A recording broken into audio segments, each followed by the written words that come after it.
तर पानी बाँड्नेहरूले मन्त्री पद बाँडे मिराजी, तपाईँलाई त पछि पारिएकै हो नि, भयकट गरिएकै हो नि त, होइन? यो भाइ जहिले निन्द्रामै हुन्छ, मन्त्री नबनाएकै राम्रो। फेरि बिचमा भाग्दियो भने अर्को तनाव।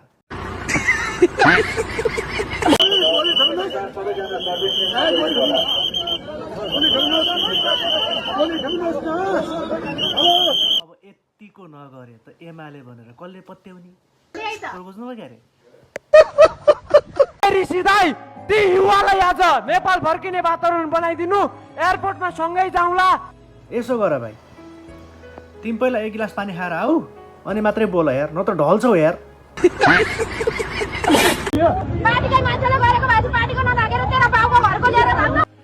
सुरुमा त दिदीको विचारप्रति एकदमै सम्मान छ है, अनि सल्युट।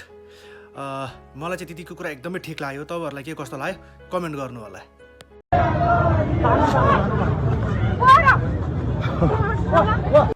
दिदीको विचारलाई सलाम छ। यत्तिको कडा चाहिँ हुनुपर्छ है, यत्तिको कडा चाहिँ हुनुपर्छ। बालेनजी झापा 5 मै फेल हुन्छ क्या, त्यहाँबाट खुड्किलो माथि जा। अहिले बालेनले मुख डियर हर्क दाई, भविष्यवाणी त मिलेन नि अहिले आएर।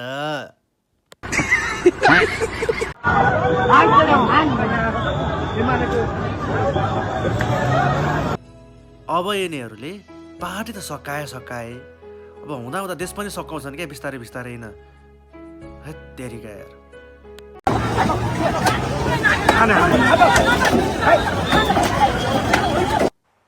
अलि बिस्तारै बजाउनु है पुलिस दाजुहरू, दुख छ क्या फेरि है।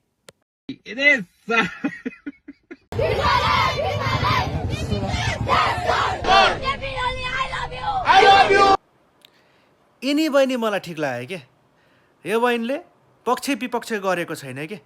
पहिला उता सपोर्ट गरिन्, अहिले यता सपोर्ट गर्दैछिन्। ठिक छ बहिनी, तर फेरि मैले नि गाली खाला भन्ने डर पनि छ।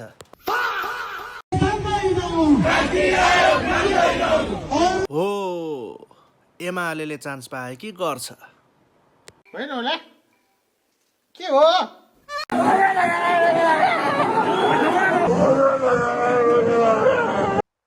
होइन, यिनीहरूलाई ज्यानको माया भन्ने कुरा हुँदैन कि क्या हो?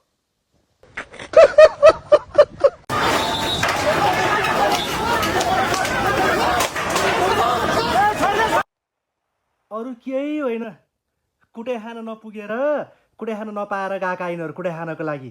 राम्रो, अझै दबाएर दिनुपर्छ। शनिबारको दिन पक्राउ पूर्जी कसरी जारी भयो? कसरी जारी हुनु नि, जारी गरेर जारी भयो नि मेरो बहिनी।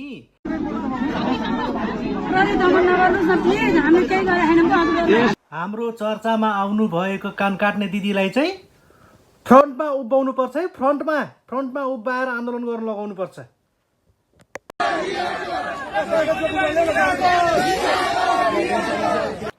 हेर ती विद्वानहरूको घाँस खाएको बुद्धि, सार्वजनिक सम्पत्तिमा आगो लगाउन लाएको।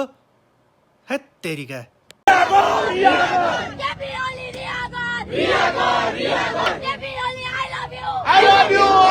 वास्तवमा यस्तै मान्छेहरूले गर्दा देश बिग्रियो के।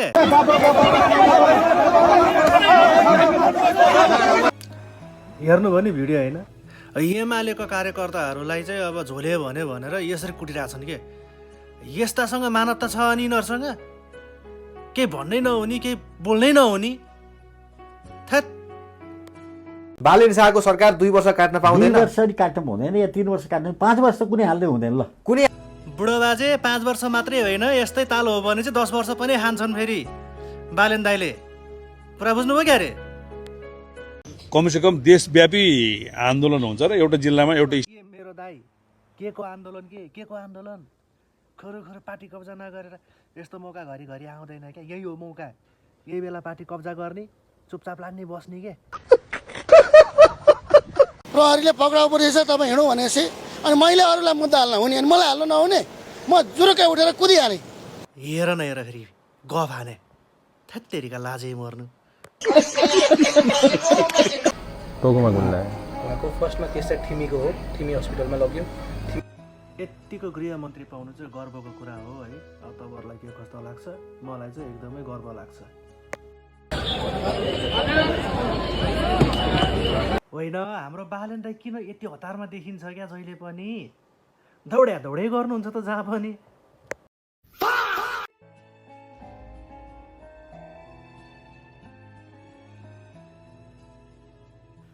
मेरो कारणले गर्दाखेरि जनताले दुःख पाउनु हुँदैन भनेर हाम्रो गृहमन्त्रीजी सुदन गुरुङजीले भन्नुभएको रहेछ। साह्रै मन छोयो। कति मन जित्नुहुन्छ मेरो दाजु, कति मन जित्नुहुन्छ। गृहमन्त्रीको एक्सनमा तपाईँको समर्थन छ होइन? अहिले गृहमन्त्रीज्यूले गरेको काममा म अहिले पनि भन्छु, तर अझै विधि पुऱ्याएर गर्नुहोस्। मलाई चाहिँ ज्ञानेन्द्र दाइले भन्नुभएको कुरा एकदमै ठिक लाग्यो क्या। तपाईँहरूलाई के कस्तो लाग्यो कमेन्ट गर्नु होला।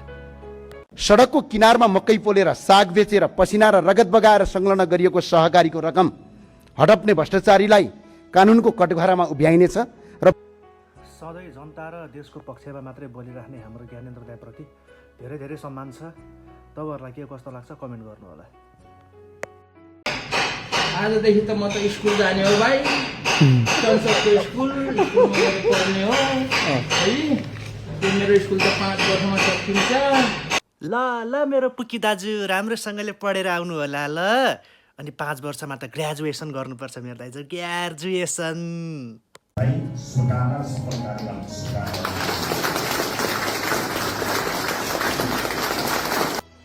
धेरै नाथेहरूले फुटाउन खोजे तर सकेनन्।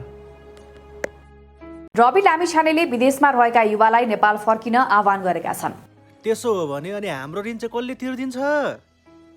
कि त राम्रो रोजगारको सिर्जना गर्नु पर्यो देशमा, महिनाको 40-45 हजार 50 हजारसम्मको हो भने हामी फर्किन्छौँ। एउटा हस्पिटल हामीले नियरली तपाईँको 80-90 जना राखेछौँ। सफा गर्ने टिम 1 जना राख्दैछौँ, हस्पिटलको वरिपरि सफा गर्ने टिम अर्को राख्दैछौँ। कुनै बिरुवाको चिल्लो पात भनेको यही हो क्या। कम्ता विरोध गरे त मान्छेहरूले बाबा यो त्यो भनेर नाना थरी भनेर हिरालाई हिराले चिन्छ क्या, किराले होइन। गाउँघरको खाजा यो सबसे बेस्ट खाजा मेरो भाइ, यहाँ थुकाइसक्यो खान्छु म त। गाउँघरको माया हजुर, गाउँघरको माया।